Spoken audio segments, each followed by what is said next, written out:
Understanding passive voice, ensuring clarity and avoiding common mistakes. Hello, language learners.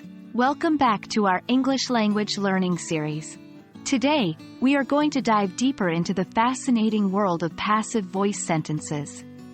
We will focus on maintaining clarity and avoiding common pitfalls when using the passive voice. But that's not all. This video is also going to teach you how to give and receive peer reviews to improve your English writing skills. Let's get started. Before we begin, let's do a quick recap of the passive voice. In English, we often use passive voice when we want to emphasize the action, the verb, or the receiver of the action rather than the doer. A passive sentence is formed with the verb to be and the past participle of the main verb. For example, the cake was eaten by John is a passive voice sentence. Now, let's learn how to maintain clarity when using passive voice. While passive voice has its place, one common pitfall is that it can sometimes make sentences unclear or confusing. When using passive voice, ensure that the receiver of the action is clear, and avoid unnecessary wordiness. For instance, instead of saying, "The cake was eaten by a person who is a friend of mine," you could simplify and clarify by saying, "My friend ate the cake."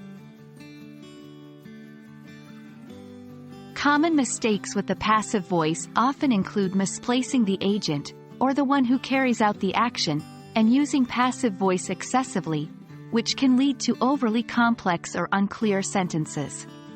Let's look at an example. Incorrect. The cake was eaten on the table by John. Correct. The cake on the table was eaten by John. Now we're going to talk about an essential part of learning: peer review and feedback. This is when you and a peer, another student or friend, review each other's work and provide constructive feedback. This can be particularly helpful for spotting errors or unclear phrasing that you might overlook in your own writing. When you give feedback, focus on the clarity of the passive voice sentence and the proper placement of the agent. For example, if your peer wrote, "The cake by John was eaten," you could suggest, "The cake was eaten by John," to clarify who performed the action. And that's a wrap. We hope this video helps you understand how to use the passive voice more effectively and avoid common mistakes.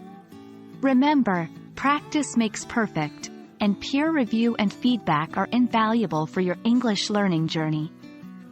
Keep practicing, keep reviewing, and keep improving. Happy learning!